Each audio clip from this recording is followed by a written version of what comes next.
Jesús, su muerte, su resurrección y su ascensión al cielo también. Y damos gracias. Tu sacrificio no fue en vano. Soy fruto de tu dolor, de tu amor. Aquí estoy, Señor. Tu sangre me alcanzó, me limpió y me ha hecho una nueva persona. Y en este momento, cuando hacemos memoria, recordamos a través del pan y del vino el cuerpo y la sangre de Cristo, todo su esfuerzo y su entrega por nosotros en la cruz del Calvario. Amén. Entonces, compartimos estos momentos del sacrificio de Jesús. Pero esto sucedió unas semanas antes de la muerte del Señor. Mateo 16, versículo 13. Viniendo Jesús a la región de Cesarea de Filipo, preguntó a sus discípulos diciendo: ¿quién dicen los hombres que es el Hijo del Hombre? Y ellos dijeron: unos, Juan el Bautista, otros, Elías, y otros, Jeremías, o alguno de los profetas. Y él les dijo: ¿y vosotros quién decís que soy yo? Respondiendo Simón Pedro le dijo: tú eres el Cristo, el Hijo del Dios viviente. Entonces le respondió Jesús: bienaventurado eres Simón, hijo de Jonás, porque no te lo reveló ni carne ni sangre, sino mi Padre que está en los cielos. Y yo también te digo que tú eres Pedro, y sobre esta roca edificaré mi iglesia, y las puertas del Hades, lugar de los muertos, no prevalecerán contra ella. Y a ti te daré las llaves del reino de los cielos, y todo lo que atares en la tierra será atado en los cielos, y todo lo que desatares en la tierra será desatado en los cielos. Entonces mandó a sus discípulos que a nadie dijesen que él era Jesús el Cristo. Desde entonces comenzó Jesús a declarar a sus discípulos que le era necesario ir a Jerusalén y padecer mucho de los ancianos, de los principales sacerdotes y de los escribas, y ser muerto y resucitar al tercer día. Entonces Pedro, tomándolo aparte, comenzó a reconvenirle diciendo: Señor, ten compasión de ti, en ninguna manera esto te acontezca. Pero él, el Señor, volviéndose, le dijo a Pedro: quítate de delante de mí, Satanás. Me eres tropiezo, porque no pones la mira en las cosas de Dios, sino en la de los hombres. Tremendo momento del Señor con los discípulos. Cuando el Señor está abriendo su intimidad, su confianza con los discípulos. Hasta este momento, Él nunca les había dicho que Él era el Mesías, que Él era el Cristo, que Él era el enviado de Dios. María la Virgen sí lo sabía, pero los discípulos no lo sabían. No conocían de que Él había venido de forma sobrenatural, que era el Dios hecho carne y que había venido para hacer la obra de la cual Dios había planeado y prometido. Entonces el Señor empieza con una pregunta para con ellos y le dice: ¿quién dice la gente que soy yo? ¿Qué opinan ustedes? Y como los judíos tenían terror a la historia propia de ellos, por lo que le hicieron a Elías, por lo que le hicieron a Juan el Bautista y por lo que le hicieron a otros de los apóstoles y discípulos, profetas, ellos empezaron a nombrar: Y algunos dicen que eres Elías. A Elías lo maltrataron, lo persiguieron. Otros dicen que eres Jeremías. Jeremías fue el profeta que lloró, que sufrió, porque tenía que anunciarle al pueblo de Israel en esa época que a él le tocó actuar, anunciarle de que se venía la destrucción de Jerusalén. Ellos no le creyeron a la palabra de Dios. Lo metieron en la cárcel, lo tiraron en una cisterna, lo tenían a pan y agua hasta que se muriera, pero por la misericordia de Dios, Jeremías fue rescatado.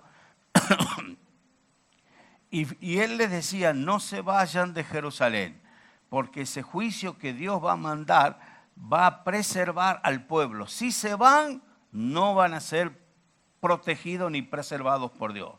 Pero no le hicieron caso y lo llevaron a él a la fuerza como prisionero, los propios judíos. Así que tenían un pánico cuando lo nombraban a Jeremías. Luego dijeron, y algunos piensan que eres Juan el Bautista. A Juan el Bautista le dieron la espalda y lo metieron preso hasta que le hicieron cortar la cabeza. Todos estos profetas sufrieron. Así que los judíos de ese tiempo tenían un mal presentimiento, porque cuando Jesús les hablaba con firmeza y con dureza.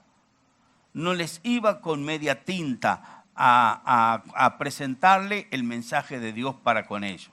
Entonces pensaban que también el Señor era una persona muy ruda, muy dura. Y ellos no entendían el plan de Dios por su Hijo Jesucristo. Si hubieran prestado atención, un ciego lo entendió, un paralítico lo entendió. Uno que estaba a la orilla del camino le gritaba, Jesús, hijo de David, ten misericordia de mí. Porque le decía hijo de David, porque él sabía que el hijo de David era el enviado de Dios.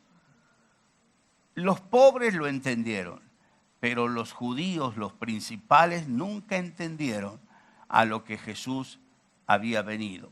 Pensaban más bien que era algo como era una acechanza para ellos. ¿Por qué? Porque denunciaba el pecado del propio pueblo de Israel. No se olviden que en esa época Israel estaba también bajo el imperio de los romanos. Y los romanos eran rudos en esa época, con el control, con el látigo y con la cárcel. Y bueno, sin embargo, ellos más le tenían miedo a Jesús, que denunciaba el pecado de ellos. Entonces le preguntaron, ¿y ustedes, le dice Jesús a los discípulos, quién piensan que soy yo? Yo me imagino en ese momento se mirarían entre ellos, como diciendo, che, ¿alguien sabe? Y Pedro saltó espontáneamente, como que nadie entendía por qué Pedro salió con esa respuesta y le dijo así abiertamente, tú eres el Cristo, el enviado de Dios, el Mesías, tú eres el Cristo, el Hijo del Dios viviente. ¿De dónde sacaste, Pedro, todo eso? Y el Señor le tiene que aclarar, le dice, Pedro, bienaventurado sos, porque no te lo reveló nadie. Nadie te lo reveló, sino mi Padre, desde el cielo, abrió tu mente, tu corazón, para que proclames la divinidad de Jesús. Tú eres el Cristo, el Hijo del Dios viviente. Y también el Señor le manifiesta a Pedro que sobre esta afirmación que él había dicho, él iba a levantar su iglesia. No como se interpreta en algunos lugares, que sobre la vida de Pedro se iba a levantar la iglesia. Y no es así, porque la historia no demuestra que la iglesia se levantó sobre la vida de Pedro. Al contrario. Entonces, pero sí la iglesia se levantó bajo la misma confesión que hicieron Pedro. Tú eres el Cristo, y por todas partes se iba proclamando que Jesús era el Cristo. Esa era la afirmación. Entonces, el Señor lo halaga a Pedro, lo exalta a Pedro. Y después le dice, pero tengo algo más para contarles. Se vienen tiempos, momentos difíciles, porque el Hijo del Hombre va a ser entregado en manos de los pecadores, en manos de los fariseos, de los ancianos, y va a ser castigado y muerto y resucitará al tercer día. Ya le estaba anunciando todo lo que iba a pasar. Sin embargo, ellos no entendieron nada de todo lo que Jesús les estaba diciendo en ese momento. Ya les estaba diciendo que Él iba a morir, ya les estaba diciendo que Él iba a resucitar. Sin embargo, no le creyeron. Entonces Pedro, creyendo que en esa confianza, me imagino lo toma abrazado. Señor, por favor, que nada de lo que has dicho te acontezca, por favor. Y el Señor se para y se da vuelta contra Pedro y le dice, apártate de mí, Satanás. Pedro abría los ojos como que, y el Señor miró en Pedro nada menos que a Satanás. Apártate de mí, Satanás, porque me sos un tropiezo.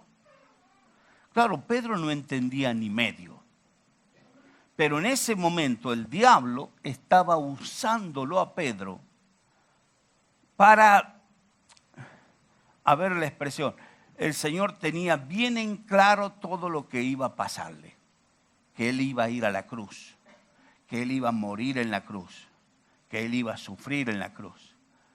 Pero Pedro no lo sabía. Por esa razón él está desconcertado y el Señor le dice, apártate de mí, Satanás. ¿Por qué? Porque Pedro, sin darse cuenta, quiere dar vuelta a los planes de Dios. Él no sabe para lo que había venido el Mesías. Le fue revelado que era el Mesías, pero no le fue revelado la obra que iba a hacer el Mesías. Entonces, él ve en Pedro un instrumento del diablo, como que está mirando el plan del diablo que quiere perturbar el gran propósito del Señor Jesucristo. El Hijo de Dios vino al mundo para salvar a los pecadores, nosotros. Para eso tenía que morir en la cruz del Calvario. Pero Pedro no lo sabía. Pedro no lo entendía. Hasta que después que Pedro vio que Jesús murió, resucitó y se le apareció y los mandó a predicar el Evangelio, entonces ahí Pedro sí, cuando ya tenían el Espíritu Santo de Dios, entendía el plan de Dios. Pero ahora, Pedro, hazte a un lado. Sos un instrumento del diablo. ¿Por qué tanta dureza? ¿Por qué tanta comparación dura? Porque nadie más que el diablo quería hacer fracasar los planes de Dios.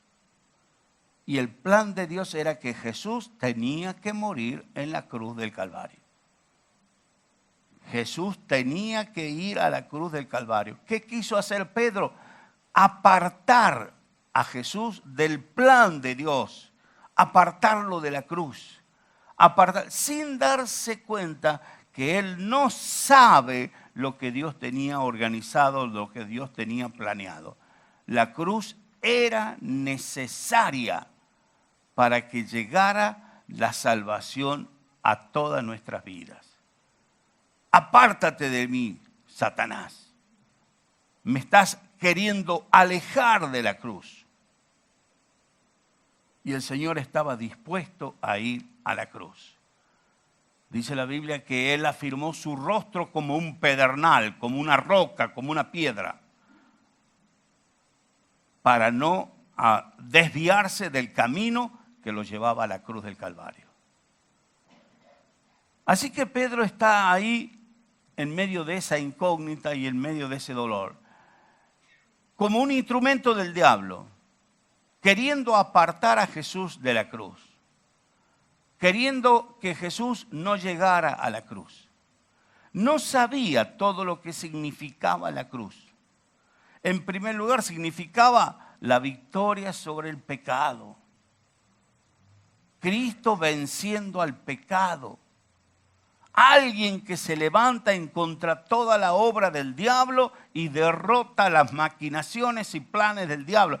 Si nosotros vemos la sociedad como está hoy día, o como fueron en otros tiempos, es porque el plan del diablo ha estado funcionando a pleno. Pero alguien se levantó para destruir las obras del diablo, a Satanás. En segundo lugar, Pedro no sabía que Jesús tenía que morir y que su muerte en la cruz iba a derrotar también a la muerte misma. Y eso iba a ser la resurrección de Jesús. Y en tercer lugar, Pedro no sabía que Jesús iba a derrotar a Satanás. Y Satanás ya dejaría de tener el poder, la autoridad sobre la gente, sobre el mundo, sobre el sistema. Jesús derrotando a Satanás, Satanás perdía todo el poderío, todo lo que maquinación que él está haciendo. Hoy en día, si hay alguien que puede frenar a Satanás, son los hijos de Dios. Alguien que puede deshacer las obras del diablo es la iglesia, los cristianos. ¿Por qué? Porque Jesús lo venció a Satanás. Y todas estas cosas Pedro no las sabía. No sabía que Jesús iba a resucitar de entre los muertos. Ahora bien, uno se queda pensando lo que significaba la cruz, hermano. Jesús se puso firme en no apartarse del plan, del propósito de Dios. Un día Dios trazó un plan para tu vida y para la mía. Un día Dios se fijó en vos. Un día Dios te miró y sabía lo que estabas viviendo, tus problemas, tus crisis, conocía toda tu vida. Desde antes de que nacieras, Dios ya nos conocía a todos. Pero todos hemos nacido con la libertad de decidir qué clase de vida quiero llevar yo. A mí nadie me obligó a vivir lo que yo he vivido.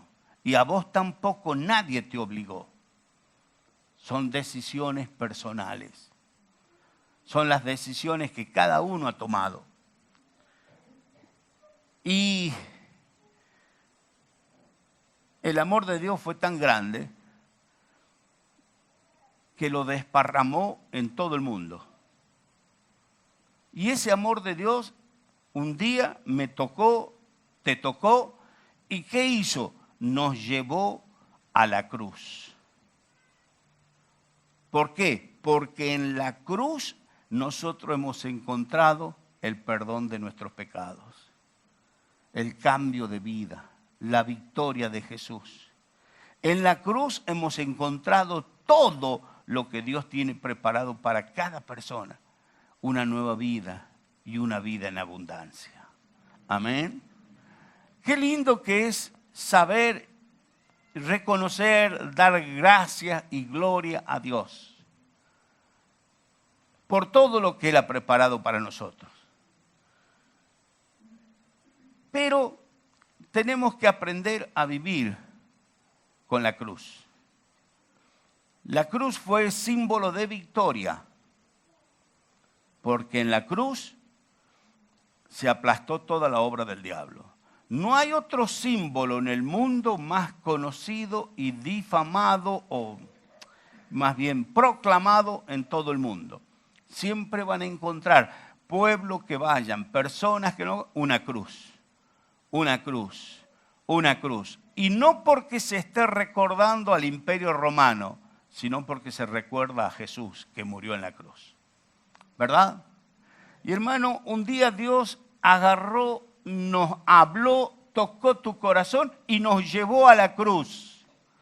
Y cuando nos llevó a la cruz, encontramos lo que Jesús vino a hacer por nosotros. Morir por nuestros pecados, darnos una nueva vida, levantarnos, cambiar nuestras vidas, para que vivamos una vida distinta. La cruz significaba un cambio de vida para cada uno de nosotros. Entonces el Señor hablaba en Lucas 9:23. ¿Lo tienes por ahí? Dice así: y decía a todos, si alguno quiere venir en pos de mí, niéguese a sí mismo, tome su cruz cada día y sígame. La vida cristiana está condensada en este versículo. Si alguno quiere ser un seguidor de Cristo, si alguno quiere ser un discípulo de Cristo, si alguno quiere ser un cristiano, niéguese a sí mismo. O sea, mire su vida y diga, yo, como decía el apóstol Pablo, ya no vivo yo. Ahora está viviendo Cristo en mi vida. Ahora hago lo que Cristo manda en mi vida. En una palabra, ya no decido yo en mi vida, decide Cristo por mí. Amén. Y dice, y tome su cruz. Tome su cruz. Y este evangelio hace una referencia. Cada día. Cada día. ¿Por qué, hermano, cada día usted tiene que llevar la cruz? Porque en primer lugar, en la cruz es donde nosotros vamos cuando tenemos problemas. Señor, miramos la victoria de Cristo en la cruz y hablamos con Él y Él obra en nosotros y nos da la respuesta de lo que estamos buscando, de lo que estamos pidiendo. En la cruz, Él ahí perdonó todos mis pecados y se olvidó para siempre de mi vieja vida. En la cruz yo encuentro la victoria que no la encontré en ningún lado.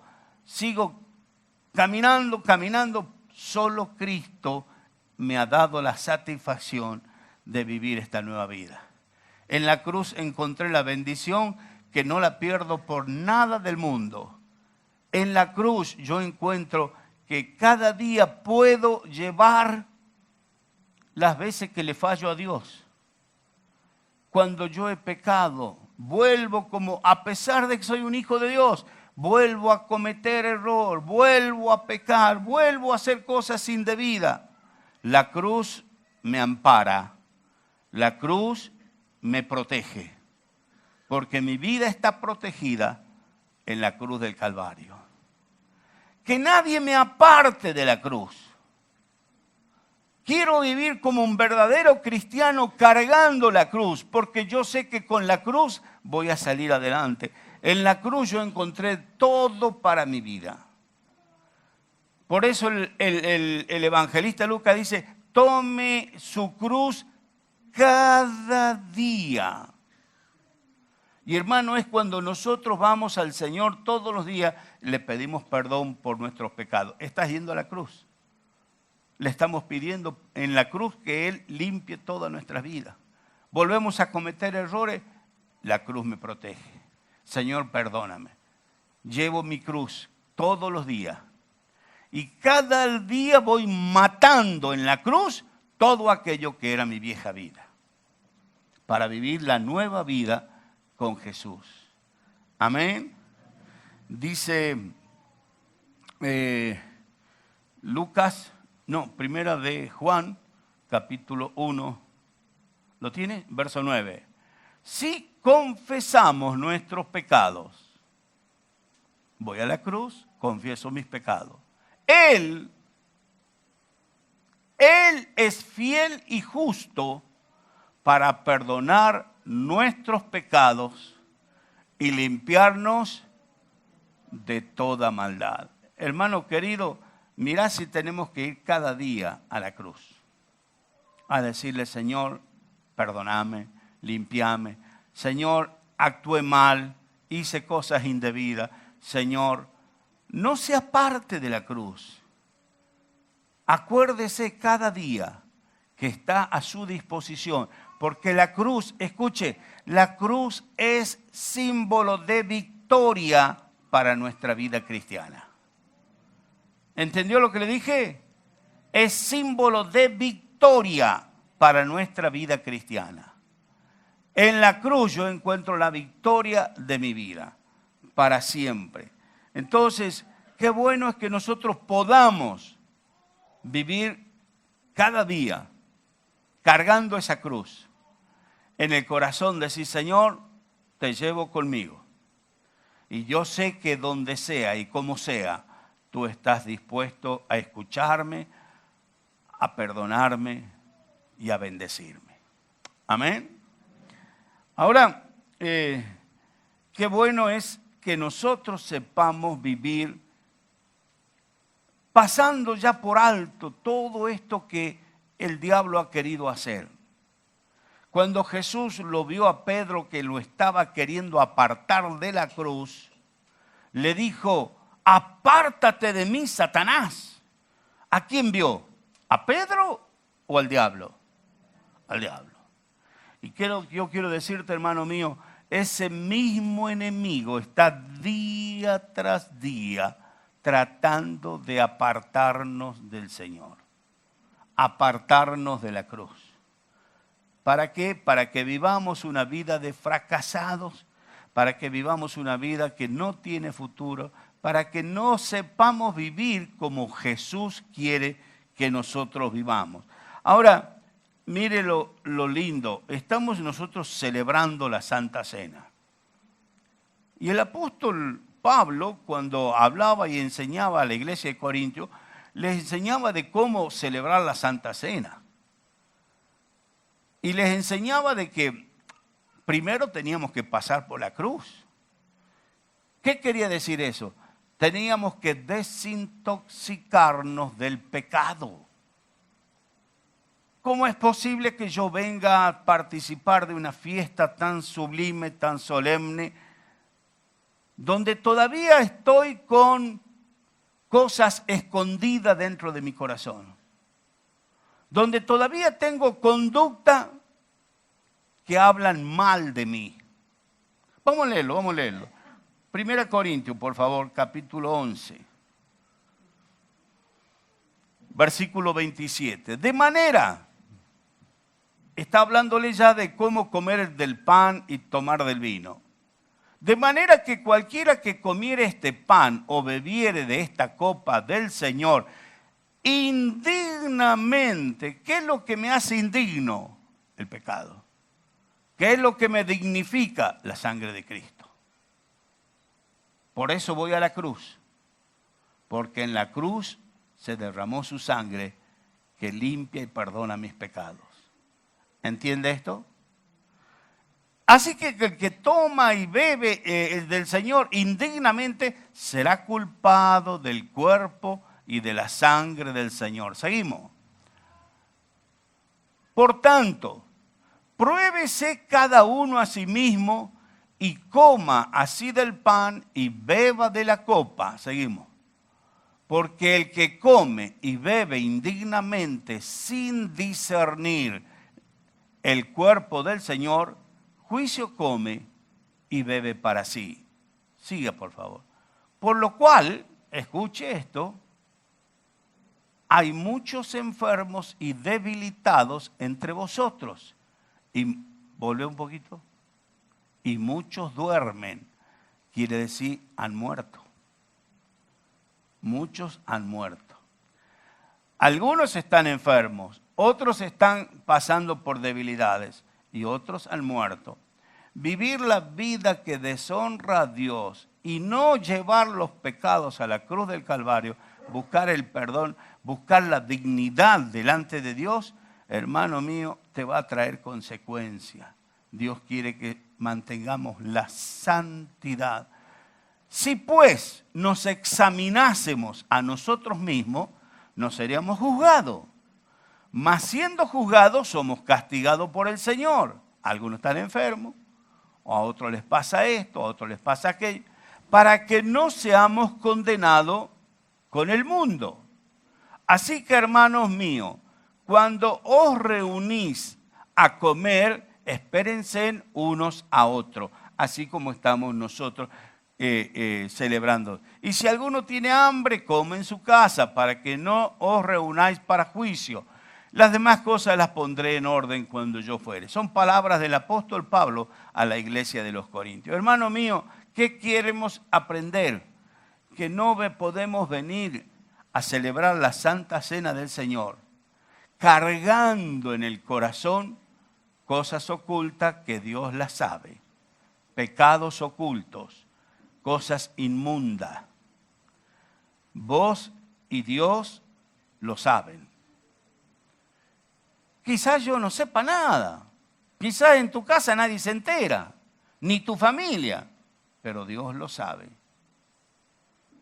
Y si nosotros andamos en vida sucia, entonces vamos a tener consecuencia como hijos de Dios.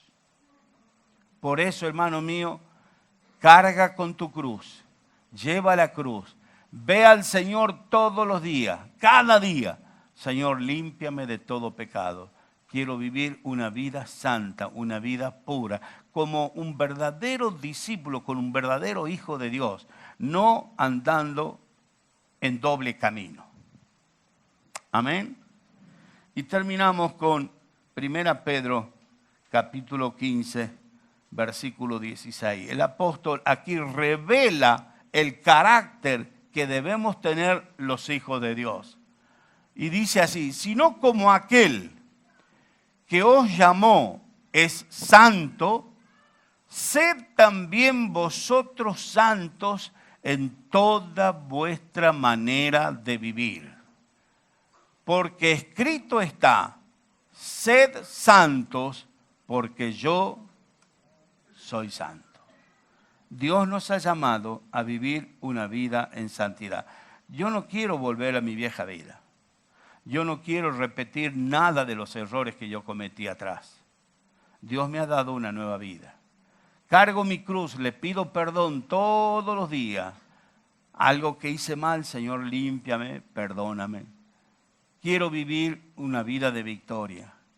Hermano mío, hay muchos creyentes, escuchen lo que le voy a decir, muchos hijos de Dios que en vez de estar disfrutando de la vida que Dios ha planeado, no saben, no entienden, se han apartado de la cruz.